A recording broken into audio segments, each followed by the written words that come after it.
Nós já fizemos aqui, já poderíamos ir embora, porque a palavra do Senhor ela é viva e eficaz, ela não muda, e já estamos adorando ao Senhor na beleza da tua santidade, por isso nós devemos agradecer a Deus por esses momentos tão preciosos que já tivemos aqui na casa do Senhor. Mas foi incumbido de trazer a palavra do Senhor nesta noite, uma responsabilidade muito grande que muitas vezes nos aflige. Estar à frente da igreja, em cima do púlpito, isto é um privilégio para poucos e nós devemos dar graças sempre porque o Senhor tem cuidado de nós. Hoje nós vamos estar falando sobre o tema a fidelidade em terra estranha. Pela manhã nós aqui na sala dos adultos aprendemos um pouco mais que a palavra do Senhor ela é indestrutível. Sendo ela indestrutível, nada e ninguém em todas as épocas poderão fazer que esta palavra se esgote. E numa época muito estranha, viveram Daniel e seus amigos, Ananias, Misael e Azarias. Esses jovens tinham cerca de 14 a 17 anos. E sofreram ali numa perseguição logo após Nabucodonosor ter sitiado a cidade. Então, logo após aquilo que nós aprendemos de manhã com o rei Jeoaquim, que quis enfrentar os profetas, quis enfrentar a Deus, quis acabar com a palavra do Senhor. Ele foi condenado pelos seus pecados e Nabucodonosor sitia a cidade. E naquele momento que ele invade aquela cidade, ele olha para os lados e vê aqueles jovens de boa aparência, fortes, que poderiam servir ao rei depois de um tempo, depois de cerca de 3 anos, estariam aptos para estar servindo ao rei. Então ali, naquele momento, ele escolhe estes jovens e outros também. Mas eles se destacam porque eram servos do Deus vivo. Daniel e seus amigos em nenhum momento titubeou em continuar servindo ao Senhor, mesmo em meio à pressão, às provações e às coisas que aquela cultura poderia oferecer a eles. Então, no primeiro momento, nós vamos ver aqui no capítulo 1. No ano 3º do reinado de Jeoaquim, rei de Judá, veio Nabucodonosor, rei da Babilônia, a Jerusalém e a sitiou. O Senhor lhe entregou nas mãos a Jeoaquim, rei de Judá, e alguns dos utensílios da casa de Deus. A estes levou-os para a terra de Sinar, para a casa do seu Deus, e o pôs na casa do tesouro do seu Deus. Disse o rei a Aspenaz, chefe dos seus eunucos, que trouxesse algum dos filhos de Israel, tanto da linhagem real como dos nobres, jovens sem nenhum defeito, de boa aparência, instruídos em toda a sabedoria, doutos em ciência, versados no conhecimento e que fossem competentes para assistirem no palácio do rei. E lhes ensinasse a cultura e a língua dos caldeus. Determinou-lhes o rei ração diária das finas iguarias da mesa real e do vinho que ele bebia, e que assim fosse mantido por 3 anos, ao cabo dos quais assistiriam diante do rei. Entre eles se achavam dos filhos de Judá, Daniel, Ananias, Misael e Azarias. O chefe dos eunucos lhes pôs outros nomes, a saber, a Daniel, Beltesazar, a Ananias, o de Sadraque, a Misael, o de Mesaque, e Azarias, o de Abednego. Resolveu Daniel firmemente não contaminar-se com as finas iguarias do rei, nem com o vinho que ele bebia. Então pediu ao chefe dos eunucos que lhe permitisse não contaminar-se. Ora, Deus concedeu a Daniel misericórdia e compreensão da parte do chefe dos eunucos. Disse o chefe dos eunucos a Daniel: tenho medo do meu senhor, o rei, que determinou a vossa comida e a vossa bebida, porque, pois, veria ele o vosso rosto mais abatido do que o dos outros jovens da vossa idade? Assim poríeis em perigo a minha cabeça para com o rei.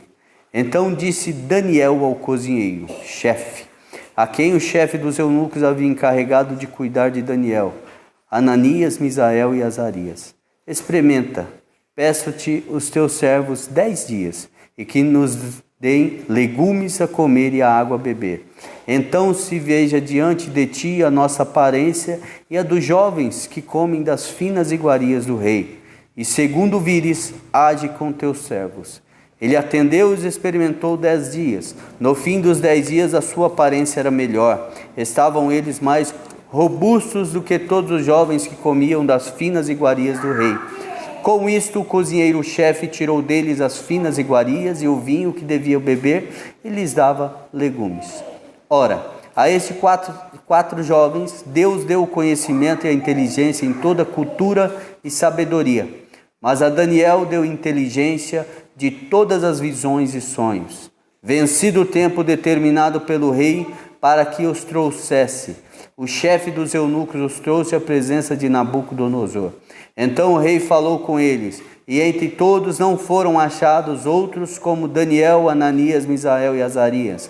Por isso passaram a assistir diante do rei. Em toda a matéria de sabedoria, de inteligência sobre que o rei lhes perguntas, os achou 10 vezes mais doutos do que todos os magos e encantadores que havia em todo o seu reino.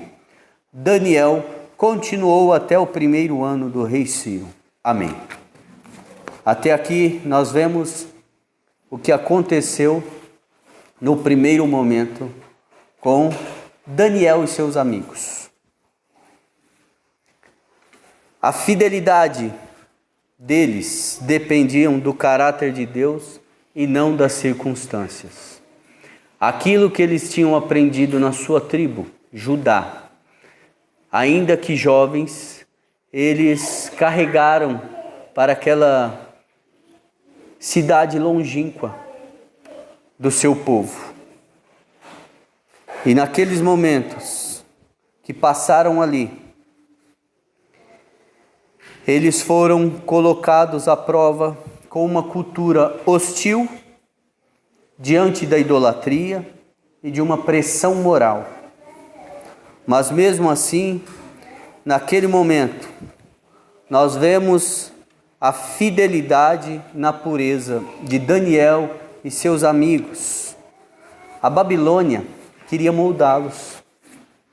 Queria moldá-los de tal forma que eles esquecessem da sua cultura local, esquecessem dos alimentos dos quais eles comiam na sua tribo, que nós sabemos que o povo de Israel tem um alimento básico até os dias de hoje, que é o trigo, é a uva, é a videira, né? Que nós conhecemos como azeitonas para fazer o azeite.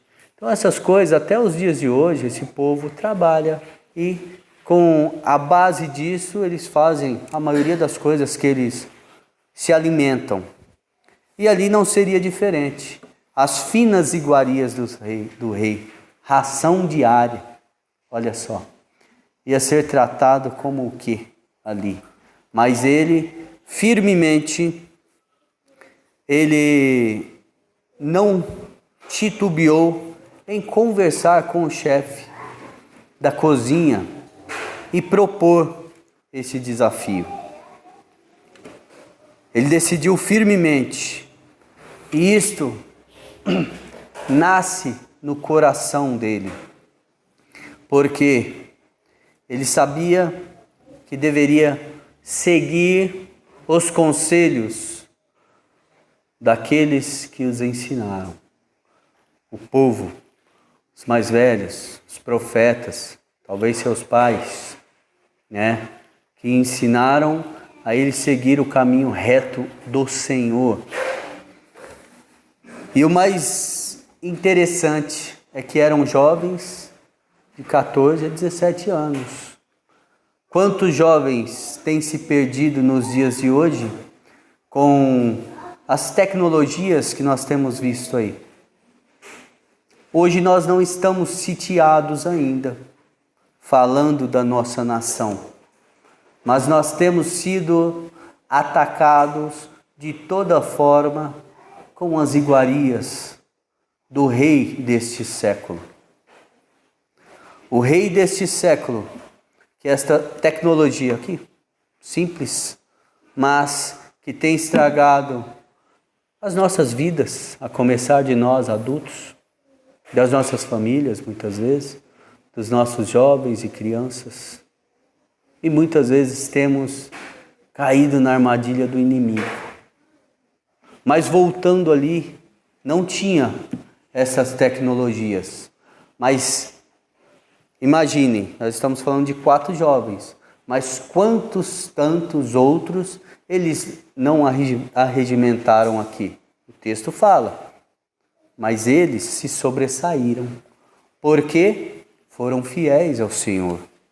Então este capítulo 1, ele vai nos mostrar que ele decidiu firmemente ter esta fidelidade ao Senhor que nasceu no seu coração. E Deus honrou esta fidelidade a eles.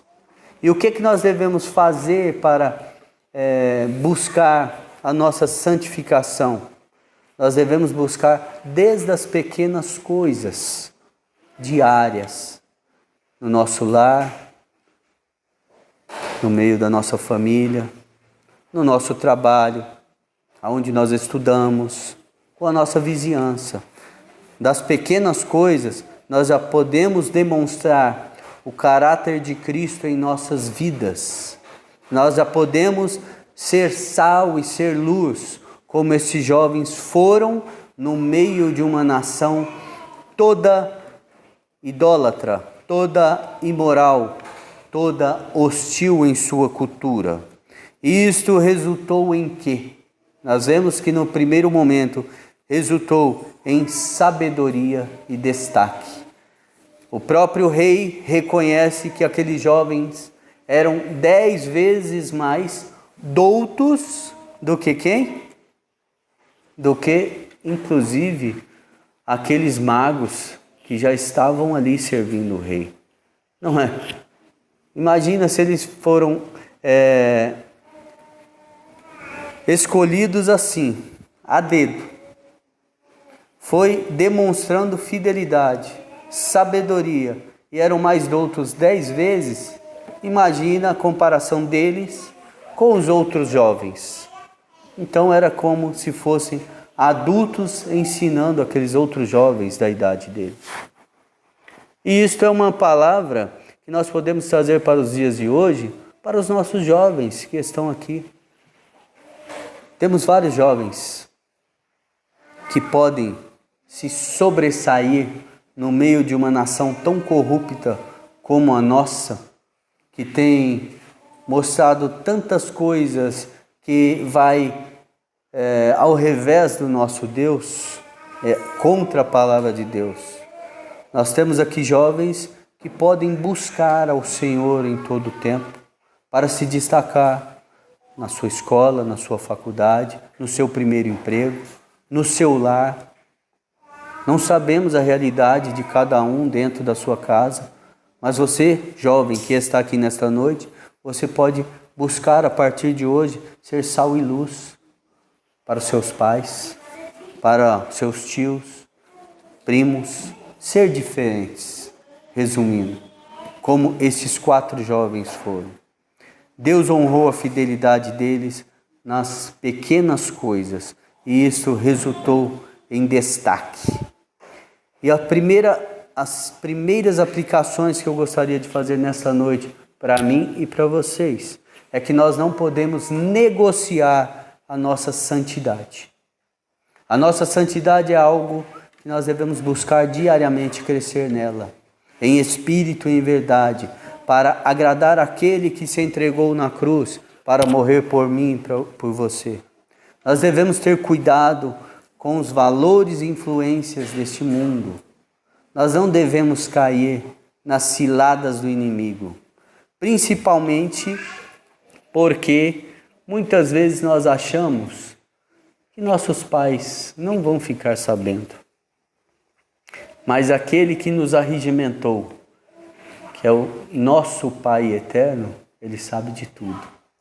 Quer estejamos aqui na igreja, quer estejamos no monte, quer estejamos longe de todos, aquilo que nós fazemos no oculto, Deus traz a luz para que nós venhamos pedir perdão pelos nossos pecados. Cuidado, jovem, com aquilo que vocês fazem. Cuidado, adultos, cuidado, pais de famílias, com aquilo que vocês têm olhado, com aquilo que vocês têm desejado. Não sejamos negligentes com a palavra do Senhor, porque nós devemos fugir dos valores e influência deste mundo, para que nós alcancemos destaque, sabe aonde? Na presença do nosso Deus. Porque o dia que Ele vier buscar os seus, Ele virá nas nuvens com poder e glória, para buscar aqueles que foram fiéis. Ser fiel até a morte e dar-te-ei a coroa da vida.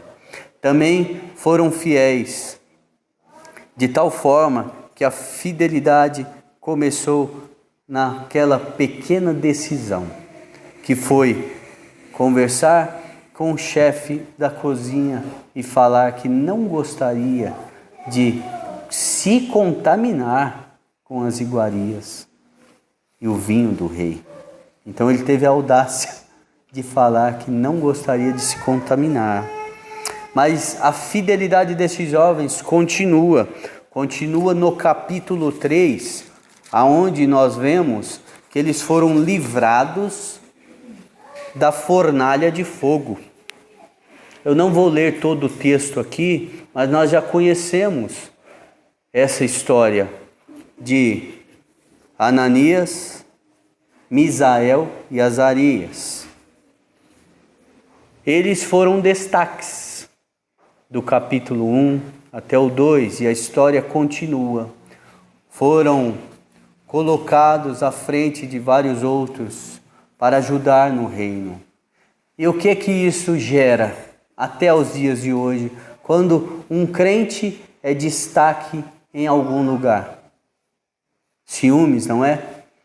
Então aqueles homens que aconselhavam o rei ficaram com ciúmes, porque na verdade eles mentiam para o rei. Eles tramavam entre eles, como muitas vezes nós vemos por aí, né? As pessoas tramando contra aqueles que se destacam, principalmente os cristãos.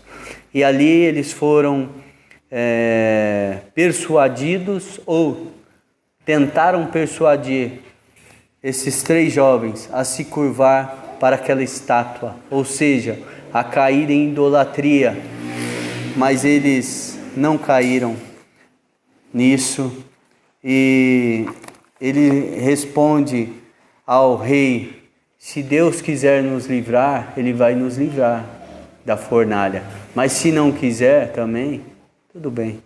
Mas eles não se inclinariam. E o que acontece com aqueles 3 jovens?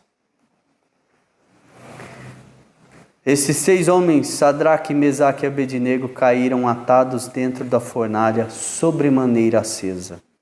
Então o rei Nabucodonosor se espantou e se levantou depressa e disse aos seus conselheiros: não lançamos nós 3 homens atados dentro do fogo? Responderam ao rei: é verdade, ó rei. Tornou ele e disse: eu, porém, vejo 4 homens soltos que andam passeando dentro do fogo sem nenhum dano, e o aspecto do quarto é semelhante a um filho dos deuses. O próprio Jesus Cristo entra naquela fornalha para livrar os seus 3 filhos fiéis a Ele. Jesus Cristo está nos acompanhando sempre. Ainda que sejamos subjugados, ainda que sejamos traídos, ainda que sejamos humilhados, nós não devemos esquecer que aquele que nos arregimentou não dorme. Ele está conosco sempre. Ainda que as nossas vidas sejam ceifadas, no dia que Ele voltar e a trombeta tocar, nós levantaremos primeiro, porque levantarão dos túmulos aqueles que ressuscitarão, primeiro porque morreram em Cristo. Mas ali foi algo sobrenatural, algo grandioso, algo que ninguém poderia imaginar naquele contexto que aconteceria. Mas eles foram fiéis até a morte, porque ninguém sobreviveria a uma fornalha que foi acesa 7 vezes mais forte. Eu fico fazendo esse cálculo, eu imagino que se eles jogassem uma madeira, ele jogou 7 madeiras, troncos gigantes. E aqueles, inclusive, que atearam o fogo, já morreram ali. Só com aquela fumaça primeira, né? Ou aquele calor. Mas aqueles que cumpriram a vontade do Senhor foram livrados. Livrados porque em nenhum momento eles negociaram a sua fé. Eles não olharam para trás. Não temeram as mãos daqueles malignos que tinham invadido a sua cidade e os tirado dos seus pais, da sua nação. Mas eles provaram absoluta fidelidade ao Senhor e ali a presença do quarto homem, que era o próprio Cristo, os protegeu. A fidelidade como testemunho público, ela deve ser levada a todo instante, todos os dias da nossa vida. Nós não podemos titubear, meus irmãos. Nós não podemos olhar para trás. E, a partir daquele momento, o rei reconheceu que o Deus de Daniel, Ananias, Azarias e Misael era o Deus verdadeiro. Neste ponto, temos mais algumas aplicações. Não devemos ceder às pressões modernas. A cultura deste tempo, ao trabalho excessivo, às redes sociais, como eu já falei. Nós não podemos ceder a essas coisas, porque estaríamos negligenciando a palavra do Senhor. Sejamos firmes quando todos cedem. Com as crianças estamos estudando, a revista ao qual mostra todos os peixes indo para um lado só. E nós somos os peixes que vamos contra eles. Sejamos assim, contra a cultura deste mundo, ainda que sejamos um só, no meio de tantos. Sejamos fiéis, porque aquele que nos arregimentou está de olho em cada passo, meu e seu, para que cada dia mais cresçamos na graça e no conhecimento do nosso Senhor Jesus Cristo. E Cristo nos acompanha na provação. Quantos de nós temos sido provados? Quantos de nós temos sido tentados? Quantos de nós temos a oportunidade de olhar para trás? Mas o Espírito Santo é que nos move. O Espírito Santo é aquele que nos mostra o caminho que devemos seguir.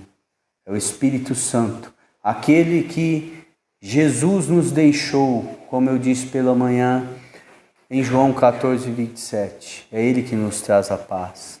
Deixo-vos a minha paz vos dou, não vou lá dou como o mundo a dá. Esses 4 jovens mesmo em meio a tribulações, mesmo vivendo a pressão diária, eles tinham a paz verdadeira que somente o Espírito Santo poderia estar colocando em vossos corações. E eles não cederam. Que eu e você não possamos ceder às intempéries deste mundo, porque é muito triste quando nós caímos da presença do Senhor, porque muitos de nós podemos falhar. Aquele que pensa que está de pé, olhe para que não caia. Nós não somos super-homens, nem super-mulheres, e nem super-adolescentes e crianças. Mas nós temos um Deus, que Ele é maravilhoso e grandioso, e pode sustentar as nossas vidas, até mesmo em meio a uma fornalha acesa. Ainda estes homens sofreram mais perseguições.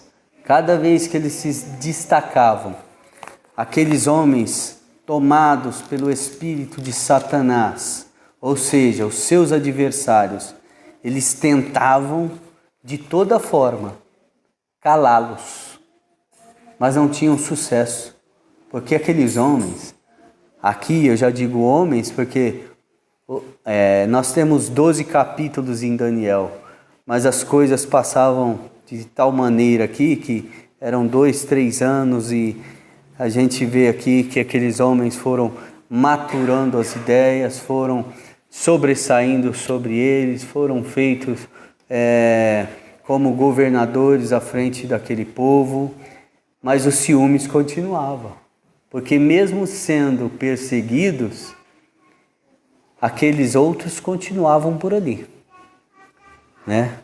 Então, no capítulo 6, nós conhecemos bem também a história de Daniel na cova dos leões.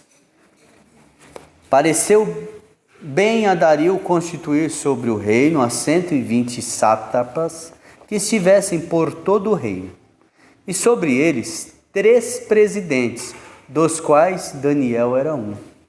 Olha só, o homem tinha virado presidente de um jovem adolescente que foi capturado com toda a sua nação e tribo ali, chegou à presidência daquele lugar, um dos, e ele se sobressaía. Sabe por quê?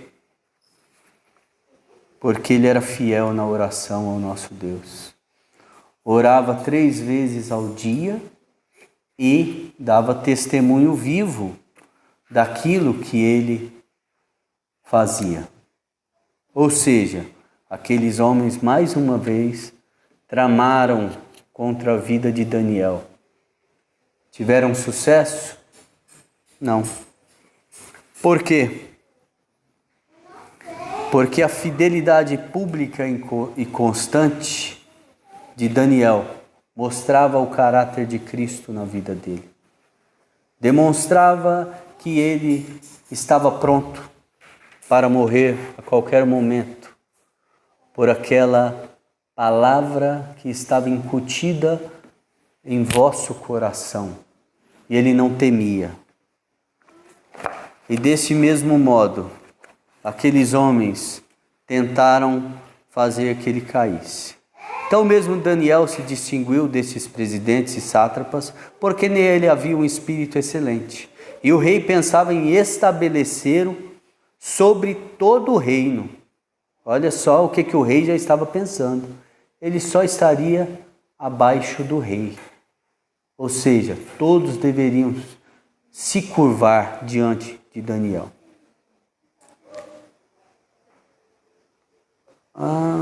Me perdi. Então os presidentes e os sátrapas procuravam ocasião para acusar a Daniel a respeito do reino, mas não puderam achá-la, nem culpa alguma, porque ele era fiel. E não se achava nele nem erro, nem culpa. Disseram, pois, estes homens: nunca acharemos ocasião alguma para acusar este Daniel, se não a procurarmos contra ele na lei do seu Deus. Olha só.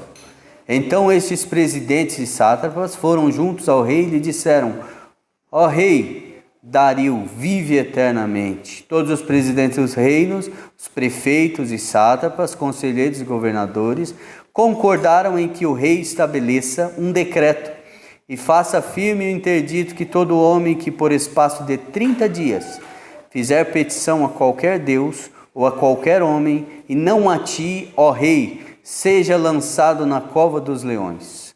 Agora, pois, ó rei, sanciona o interdito e assina a escritura, para que não seja mudada, segundo a lei dos medos e dos persas, que se não pode revogar.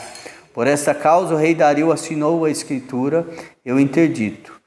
Daniel, pois, quando soube que a escritura estava assinada, entrou em sua casa e em cima do seu quarto, onde havia janelas abertas, do lado de Jerusalém. 3 vezes por dia se punha de joelhos e orava, e dava graças diante do seu Deus, como costumava fazer.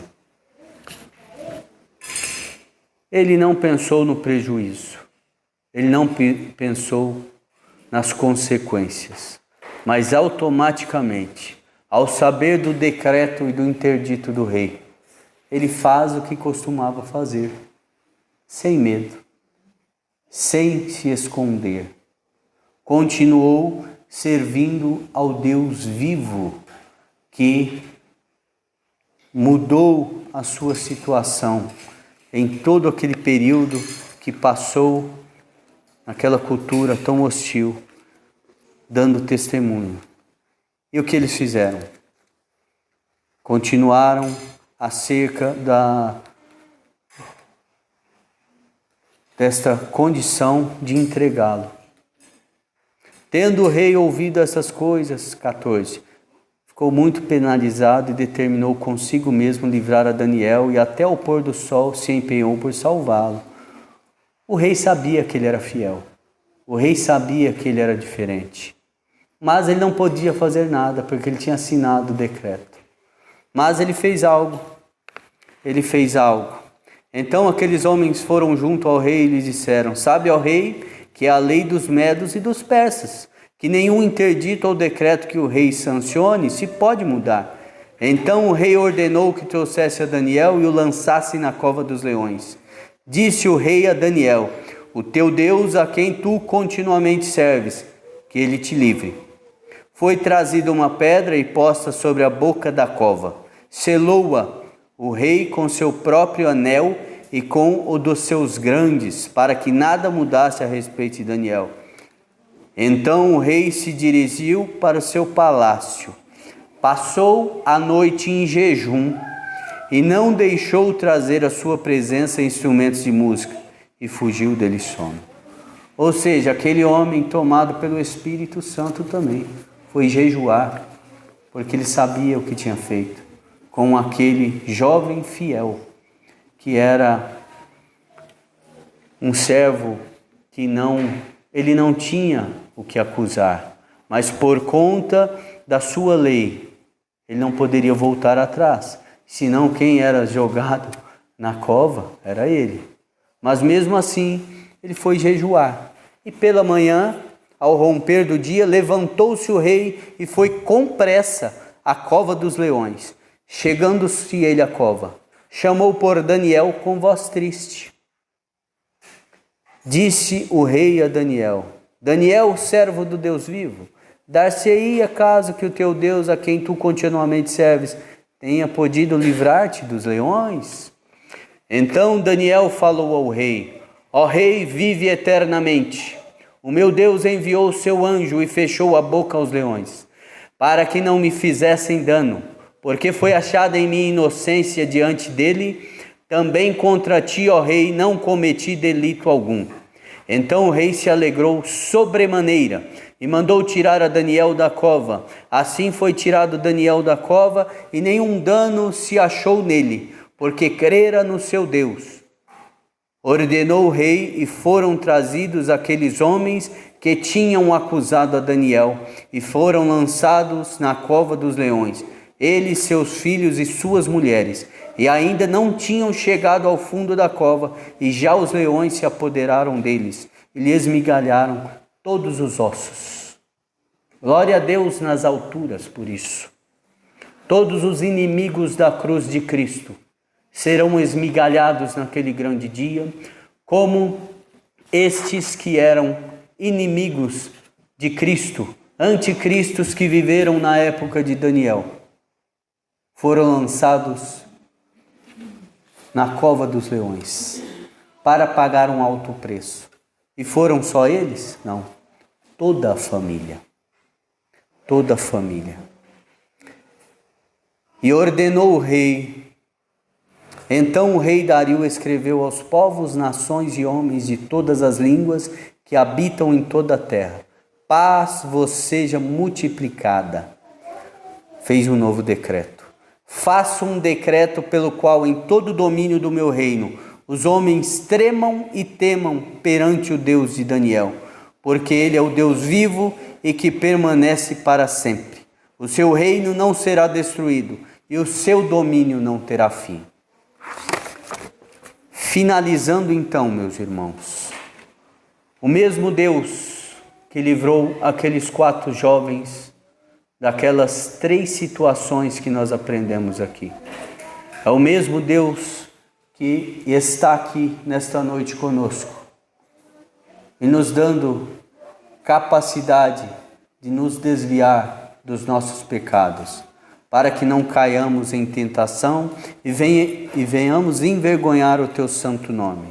Então a fidelidade de oração dele, a sua rotina espiritual sólida, fez que Deus preservasse os seus fiéis até o último instante, o livrando da cova dos leões. E o que nós podemos aplicar no dia de hoje, para nós que estamos aqui nesta noite, que nós tenhamos uma vida devocional diária. Somente a vida devocional diária vai nos fortalecer contra as setas do inimigo, porque nós estaremos nos preparando para que no dia mau nós não venhamos a titubear e cair em tentação. Nós temos uma necessidade de oração, da palavra e da comunhão com os irmãos. Isto é uma coisa que nós devemos ter em mente. Esta comunhão diária faz que nós venhamos nos fortalecer como irmãos em Cristo. E nós devemos ter isso continuamente em nossas vidas. E finalmente, meus irmãos, mantenham sua identidade cristã a todo momento.